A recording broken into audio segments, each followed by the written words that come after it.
Hey everybody, Jeff here. I'd like to do a few mini episodes, sort of an experiment within an experiment, as it were. And to start off these mini episodes, I think it's really important for maybe me to get across a little bit more about what I think this podcast is really about and what I really want people to take away from this podcast. And most of that centers around the question of what is adventure? So, it's a question that I've asked all of my guests so far, and it's a question that everybody has a slightly different answer to. And my kind of go-to answer, which I think is well understood by many people, is an adventure is anytime you set off in a direction where the outcome is unknown. Anytime you don't know where you're going to end up by taking that first step. But this sort of describes everything, doesn't it? None of us can know the future. And so how is any outcome guaranteed? And while no outcome is guaranteed, I think that there are some very commonly accepted directions in life, and certainly in the developed Western world, we're taught, incentivized, and even shamed into following quite a predetermined path. We go to school, you're told and taught to do well in school so that you can get into a good university. Once you get to your good university, you do well again, and based on that, you're supposed to be able to get a good job. And then you're supposed to do well in your good job. And eventually you are told then, great, you've been as useful as you possibly could have been. Now it's time to retire and enjoy the rest of your time on the planet and get that well-deserved rest. And just like saying that no one was ever fired for hiring IBM, no one ever gets scolded or questioned for following this default path. But if you think about it, this default path has only existed for around 250 years, and it grew directly out of industrialization and the need for factory owners to have a large, dependable workforce. And in response to that, governments worldwide began to implement a universal free education system.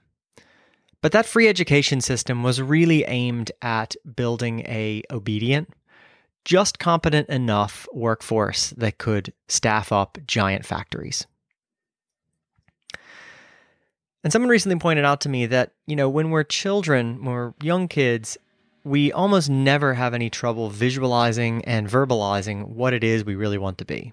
Whether it's an astronaut or a president or a race car driver, it's always something generally pretty outlandish in our minds. And as adults, we laugh off these responses as being ridiculous. But as children, we see absolutely no reason why they shouldn't be attainable. But the deck is stacked against us, and society always finds a way to dull those dreams over time. And so it's really hard to overstate the degree to which you've likely internalized this narrative yourself. And that makes it really difficult to allow yourself to imagine anything else. It makes it really hard to even think objectively about what it is you would even do differently if you had zero constraints, right? I mean, say somebody gave you $20 million tomorrow. You didn't have to work anymore. You didn't have to worry about paying your bills or saving for retirement or any of that. What would you do with your time? Would you keep working? Would you change jobs? Would you leave? Would you stay? What would you do? So let's come back to that question. What is adventure? If we stick with our initial definition that adventure entails setting off in a direction where the outcome is unknown, and we are probably immediately implying a few things. And the very first one of those things is you have to know the direction that you want to go. Because even if you want to go in a direction where the outcome is unknown, you want to add adventure to your life, without knowing what direction that is, you're left paralyzed with no ability to choose. And I think it's more and more true that many of us just don't know. We just have never sat down and thought about what it is that we actually want to get out of our limited time on this planet.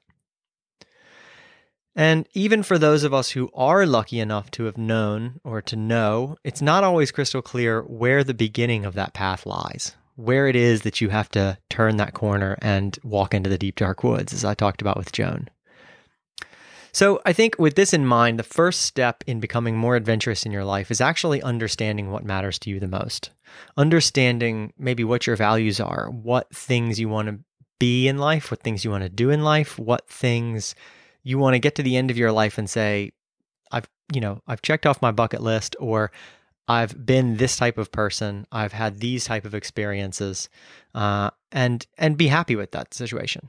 I think too many of us fall into that default path because it's easy, because everybody is telling you this is what you're supposed to do, this is what's expected of you, and based on those expectations, which may or may not be reasonable, may or may not be valid, we progress along that path. And many of us find ourselves really, really unhappy about that, really unhappy later in life because we feel like we've always done the thing that was right, always done the thing that was expected, and somehow we've gotten basically nothing for ourselves out of the picture. So I would challenge anybody really to sit down, to think about it, to think about what it is you want to be, what it is you want to do, what in your life currently is bothering you. What's that little niggling thought in the back of your head that keeps coming back no matter how many times you go out for fancy dinners, no matter how many times you buy a new car, no matter how many times you do the things that you're supposed to do, but it just keeps coming back and it keeps bothering you. Just a little tiny thing in the back of your head. That little tiny thing probably represents something a lot bigger, and probably represents either an experience you're missing and you want, or a value proposition to yourself. What do you stand for that doesn't jibe with the way that you're acting currently? And so in order to start having a more adventurous life, you really need to know why you want to have an adventurous life and what that means to you. Adventure for many people means starting a business. Adventure for other people means throwing themselves out of airplanes. Adventure for some people just means getting outside and talking to other people rather than staying inside their own head all the time. And obviously, it can be a combination of all of these things. And so really, before you can even start down this path, you need to understand what it is you want so that when you see the path, you can recognize it and you can jump at it. I think Joan actually, in episode number 2, had a really great way of thinking about this. She was lucky enough to be presented with a decision of, do I join this sailing race?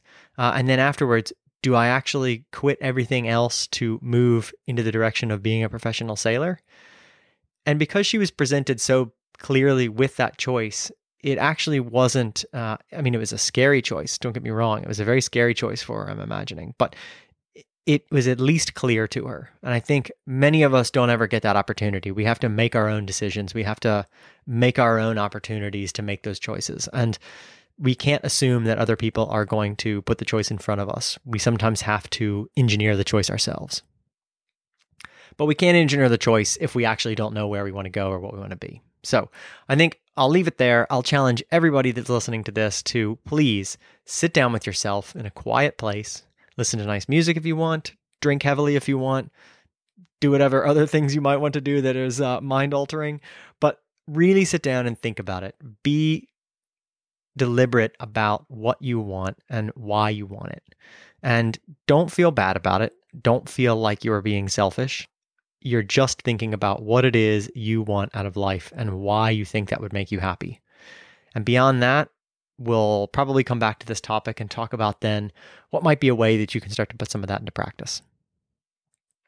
So thanks for listening today. I know this is a slightly short episode, but hopefully everybody gets a little bit out of it. And we will continue with our regularly scheduled interviews very shortly. So keep your eyes on the website, keep your eyes on iTunes, and you shall see those very soon. Thanks, guys. Bye-bye.